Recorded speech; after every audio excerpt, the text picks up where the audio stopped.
Belajar tahapan perkembangan tim. Anda merasa kesulitan membuat tim Anda solid? Atau Anda sering bingung bagaimana mengembangkan organisasi yang Anda pimpin agar lebih baik lagi? Atau Anda bingung bagaimana caranya berinteraksi dengan tim di perusahaan Anda saat ini agar mereka bisa mencapai performa terbaiknya? Untuk permasalahan di atas, bisa jadi kita perlu belajar konsep perkembangan tim dari Bruce Tuckman ini. Bruce Tuckman adalah seorang psikolog dan konsultan bisnis yang mengembangkan teori 5 tahap pengembangan tim pada tahun 1965. Teori ini telah menjadi salah satu teori pengembangan tim yang paling populer di dunia.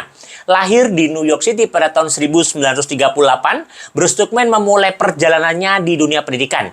Ia meraih gelar sarjana pendidikan dari Queens College pada tahun 1960 dan gelar doktor psikologi pendidikan dari Rutgers University pada tahun 1965. Tuckman memegang berbagai posisi bergengsi sepanjang karirnya, termasuk profesor psikologi dari Ohio State University dan direktur pendiri Walter E. Dennis Learning Center. Ia menjabat sebagai editor jurnal pendidikan dan juga kemudian American Psychological Association dan American Educational Research Association. Teori dan penelitiannya berdampak pada banyak bidang termasuk bidang pendidikan, bisnis, psikologi, bahkan pekerjaan kita setiap harinya. Mempengaruhi cara kita mengelola tim dan memahami dinamika kompleks di berbagai situasi dan juga konteks kelompok. Dan pada tahun 1960-an, Bruce Tuckman sedang terlibat dalam penelitian psikologi sosial di Universitas Princeton. Tuckman kemudian tertarik lebih dalam untuk memahami bagaimana kelompok kecil berkembang dan berinteraksi seiring waktu sehingga mereka menjadi besar. Inilah yang kemudian membuat dia mengembangkan konsep 5 tahap pengembangan tim.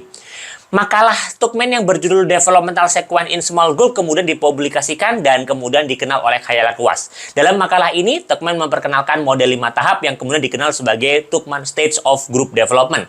Tuckman mengidentifikasikan 5 tahap utama dalam pengembangan tim. Yang pertama adalah forming, storming, norming, performing, dan juga adjourning. Setiap tahap ini mewakili perubahan dinamika kelompok seiring waktu, mulai dari pembentukan sebuah kelompok itu sendiri, hingga pemecahan tugas, dan juga penyelesaian dari sebuah grup sendiri. Kelima tahap perkembangan tim ini, yaitu yang pertama adalah tahap yang namanya forming. Pada tahap forming ini, tim baru dibentuk dan anggota tim mulai saling mengenal satu sama lainnya. Anggota tim belum saling percaya dan belum memiliki tujuan yang jelas. Pada tahap ini, anggota tim biasanya akan merasa senang dan bersemangat, berusaha untuk membuat kesan yang baik, dan mencari tahu peran dan tanggung jawab mereka. Yang kedua adalah tahapan storming. Pada tahapan ini, anggota tim mulai memperebutkan peran dan kekuasaan. Konflik dan ketegangan mungkin muncul di antara anggota tim. Pada tahap ini, anggota tim biasanya akan merasa tidak aman dan tidak yakin, mencoba untuk menguji batas-batas satu sama lainnya, dan juga memperebutkan kekuasaan dan juga pengaruh satu sama lainnya. Tahap ketiga yaitu dinamakan tahap norming. Pada tahap ini, anggota tim mulai bekerja sama dan membangun norma-norma kerja. Konflik mulai mereda dan anggota tim mulai saling percaya. Pada tahap ini, anggota tim biasanya akan mulai merasa nyaman dan aman, mulai bekerja sama dan saling mendukung, dan yang ketiga mulai mengembangkan norma-norma kerja dan aturan yang jelas. Yang keempat adalah tahapan performing. Pada tahap ini, tim bisa mencapai titik di mana mereka bisa bekerja secara efektif dan bisa mencapai tujuan mereka bersama. Anggota tim mulai saling percaya dan bekerja sama untuk mencapai hasil bersama-sama. Dalam tahapan ini, biasanya anggota tim akan merasa puas dan termotivasi, mereka bisa bekerja secara efektif dan juga bisa mencapai tujuan mereka. Yang terakhir adalah tahapan namanya adjourning.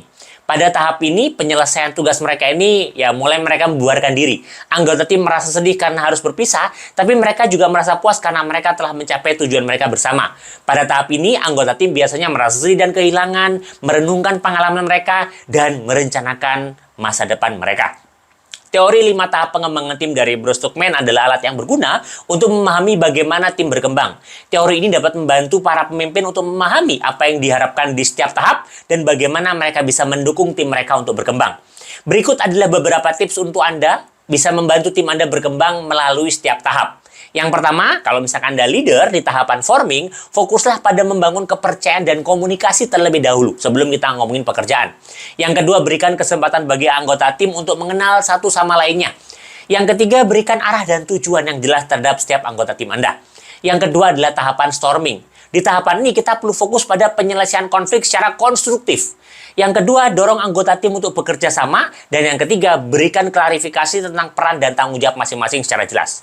Di tahapan norming, seorang leader perlu untuk memperkuat norma-norma kerja, aturan kerja. Dorong anggota bukan untuk saling menyalahkan, tapi saling mendukung. Dan yang ketiga, berikan umpan balik yang konstruktif. Di tahapan performing, Anda sebagai leader perlu untuk fokus pada memberikan dukungan dan sumber daya yang dibutuhkan oleh tim Anda, dorong anggota tim untuk mengambil inisiatif dan tidak perlu menunggu instruksi, dan yang keempat, mengapresiasi dan merayakan keberhasilan. Di tahapan adjourning, leader perlu fokus pada refleksi dan pembelajaran, berikan kesempatan bagi anggota tim untuk saling mengucapkan selamat dan apresiasi, dan yang ketiga adalah rencanakan untuk menjaga hubungan yang lebih baik di masa depan nanti.